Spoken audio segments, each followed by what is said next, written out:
नमस्कार, आप देख रहे हैं वीके न्यूज। मैं हूं सुनील राउत। मध्य प्रदेश में पत्रकारिता के 23 छात्रों का भविष्य दांव पर लगा है। क्या आपको खबर है कैसे होगी? छात्रों का हितैषी होने का दम भरने वाली देश की मेन स्ट्रीम मीडिया और राजनीतिक पार्टियां इन दिनों जामिया के छात्रों की लड़ाई लड़ने में व्यस्त हैं। तो इनकी खबर आपको कौन देगा?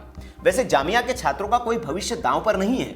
उनको परीक्षा देने से रोका नहीं जा रहा है, उनको यूनिवर्सिटी से नहीं निकाला गया है, लेकिन फिर भी छात्र हितों की बात करने वाले इनके हकों के लिए सुप्रीम कोर्ट तक पहुंच गए हैं। पुलिस हेडक्वार्टर को जाम किया गया, लेकिन भोपाल के माखनलाल चतुर्वेदी राष्ट्रीय पत्रकारिता एवं संचार विश्वविद्यालय के 23 छात्र छात्राओं को निष्कासित कर दिया गया। उन पर एफआईआर दर्ज की गई और उनको परीक्षा से वंचित कर दिया गया है। उन पर लाठियां भांजी गई, लेकिन इनको लेकर नेशनल मीडिया तो छोड़िए, छात्रों के लिए देर रात को पुलिस हेडक्वार्टर पहुंचने वाले नेताओं को भी कोई मतलब नहीं है। इंडिया गेट पर जामिया के छात्रों के लिए धरने पर बैठकर नौटंकी करने वाली नेता का ट्विटर अकाउंट भी हमने चेक कर लिया, लेकिन उनकी टाइमलाइन पर भी इन छात्रों का दर्द कहीं नहीं दिख रहा है। वो रवीश कुमार भी इस मुद्दे पर खामोश है, जो छात्रों को लेकर काफी भावुक हो जाते हैं, लेकिन इनके लिए प्राइम टाइम में तो छोड़िए, पूरे चैनल में खबर के लिए भी जगह नहीं है। होगी भी क्यों? क्योंकि इन छात्रों ने सीएए के खिलाफ आवाज थोड़ी उठाई है। सड़कों पर बसों को फूंकने वाली भीड़ का हिस्सा भी नहीं थे ये छात्र। अफजल हम शर्मिंदा है, तेरे कातिल जिंदा है के नारे थोड़ी लगाए हैं इन्होंने। न इन्होंने भारत तेरे टुकड़े होंगे वाली नारेबाजी की है। यह किया होता तो इनके लिए भी ये सब लोग देर रात को जागकर सड़कों पर हंगामा जरूर करते। तो फिर उन्होंने ऐसा कौन सा गुनाह किया है जो इनको इतनी बड़ी सजा मिली है कि परीक्षा से वंचित कर दिया गया? तो आपको बता दें कि इनकी असल वजह है इन छात्रों के नाम और उनकी जाति। इनमें से कोई दलित नहीं है, मुसलमान नहीं है, इसीलिए ये राजनीतिक तौर पर सियासी दलों के लिए मुफीद भी नहीं है। जिन लोगों को यूनिवर्सिटी ने बर्खास्त किया है, उनकी सूची पर अगर आप निगाह डालेंगे तो आपका यह भ्रम दूर हो जाएगा कि रवीश कुमार, बरखा दत्त और छात्र हितैषी बनने वाले नेता इनके साथ क्यों खड़े नहीं हैं। क्योंकि इस सूची में जो छात्र है उनमें द्विवेदी, भार्गव, उपाध्याय, तिवारी, शर्मा, वाजपेयी, दुबे, शुक्ला, सिंह जैसे नाम शामिल हैं। और कमाल की बात यह कि सरकार भी बीजेपी की नहीं है। जब कांग्रेस की ही सरकार है तो उस सरकार में कभी गलत कैसे हो सकता है? एक बार की बीजेपी की सरकार होती तो शायद ये लोग इनके समर्थन में आ भी जाते। अब सवाल यह कि इन छात्रों को इतनी बड़ी सजा क्यों मिली है? इन्होंने किया क्या है? क्या कहीं बसें फूकी है, तोड़फोड़ की है, या देशद्रोही नारे लगाए हैं? तो आपको बता दें कि पत्रकारिता के छात्र होने के नाते अभिव्यक्ति की आजादी के तहत इन छात्रों ने कुछ सवाल उठाए थे। किस पर? विश्वविद्यालय के ही 2 एडजॉन्स्ड फैकल्टी पर। इन प्रोफेसरों ने ट्विटर पर जातिगत टिप्पणी की थी, जिसका विरोध इन छात्रों ने किया और इन दोनों प्रोफेसरों पर कार्रवाई की मांग की। कौन है ये प्रोफेसर? इनमें से एक जो है वे कुख्यात हैं, उनको आप जानते भी होंगे, दिलीप मंडल। ये एक्टिविस्ट भी है, दलित एक्टिविस्ट, और समय समय पर मोदी सरकार के खिलाफ मोर्चा खोलते रहते हैं। इन्हीं एडजंक्ट प्रोफेसर दिलीप मंडल ने ये ट्वीट किया था। ट्वीट की भाषा देखकर आप समझ सकते हैं कि इनके जहन में एक जाति विशेष को लेकर कितना जहर भरा है और कोई प्रोफेसर ऐसी भाषा कैसे बोल सकता है। इसी ट्वीट के बाद विश्वविद्यालय के इन्हीं उच्च जाति के छात्रों ने प्रोफेसर को हटाने की मांग को लेकर आंदोलन शुरू कर दिया था। छात्रों का कहना है कि ये प्रोफेसर एक खास विचारधारा से ग्रसित हैं और वे लगातार किसी खास वर्ग को टारगेट कर ट्वीट करते रहते हैं। साथ ही साथ ये यूनिवर्सिटी में छात्रों के बीच जातिगत भेदभाव करते रहते हैं, इसलिए इनको विश्वविद्यालय से निकाला जाना चाहिए।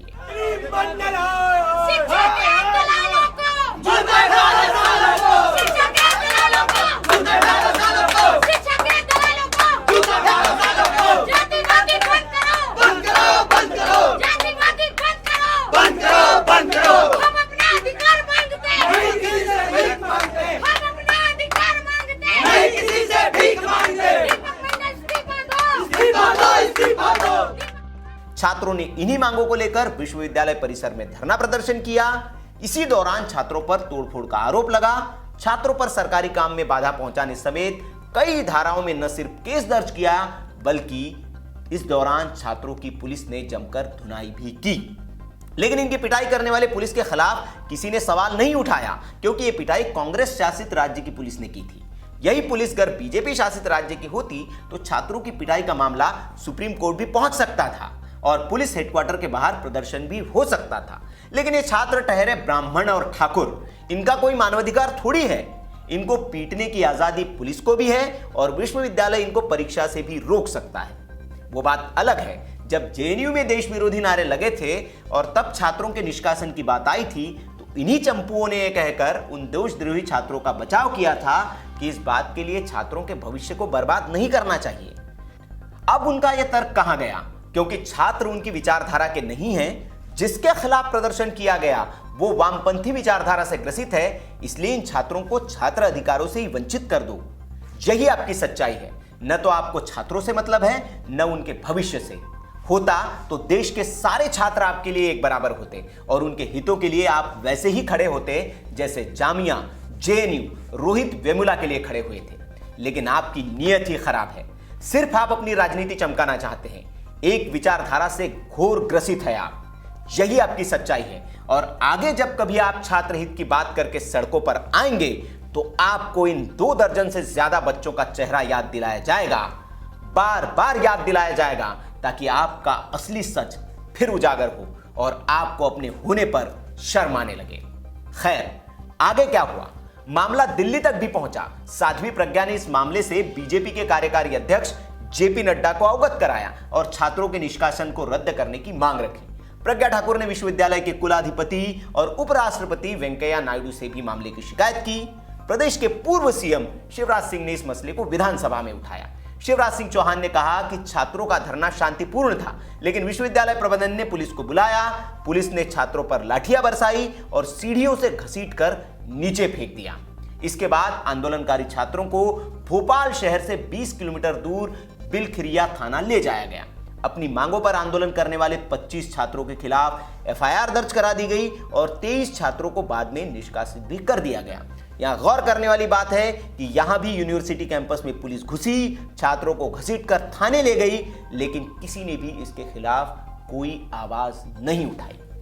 नेता प्रतिपक्ष गोपाल भार्गव ने इस मुद्दे पर छात्रों का समर्थन करते हुए आरोप लगाया कि माखनलाल विश्वविद्यालय के शिक्षण विभाग में कुछ लोग देश विरोधी काम में लगे हैं। आखिरकार 3 छात्रों ने खुद को अकेला महसूस करते हुए विश्वविद्यालय प्रशासन को पत्र लिखकर मामले पर खेद जताया, जिसके बाद उनका निष्कासन रद्द कर दिया गया। लेकिन बाकी छात्रों का निष्कासन अभी भी जारी है। इस दौरान वो किसी भी परीक्षा में शामिल नहीं हो पाएंगे और न ही क्लास ज्वाइन कर सकेंगे। आखिर में हमारा सवाल यही कि इन छात्रों के हित में लोग क्यों खड़े नहीं हुए? क्या यह हमारी जिम्मेदारी नहीं है कि हम मध्य प्रदेश सरकार और विश्वविद्यालय प्रशासन पर दबाव बनाएं और इन छात्रों के निष्कासन को रद्द करने के लिए उन्हें मजबूर करें? क्योंकि छात्रों के भविष्य को बर्बाद करने का अधिकार किसी को नहीं हो सकता। उम्मीद करते हैं देर हुई है, लेकिन अब आप इन छात्रों के समर्थन में सड़कों पर जरूर उतरेंगे ताकि इनकी आवाज भी बुलंद हो सके और छात्रों को राजनीतिक टूल समझने वालों को भी इसका एहसास हो सके कि उनकी विचारधारा के लिए मुफीद होने वाले लोग ही छात्र नहीं होते, बल्कि छात्र छात्र होते हैं। अगर आपको ये वीडियो अच्छा लगा हो और आपको लगता है कि भोपाल के छात्रों के साथ आपको खड़ा होना चाहिए, ज्यादा से ज्यादा लोगों को खड़ा होना चाहिए, तो इस वीडियो को आप ज्यादा से ज्यादा लोगों तक पहुंचाएं। खबर अच्छी लगी हो तो इसे लाइक करें, शेयर करें और ऐसी ही खबरों के लिए आप देखते रहिए वीके न्यूज़।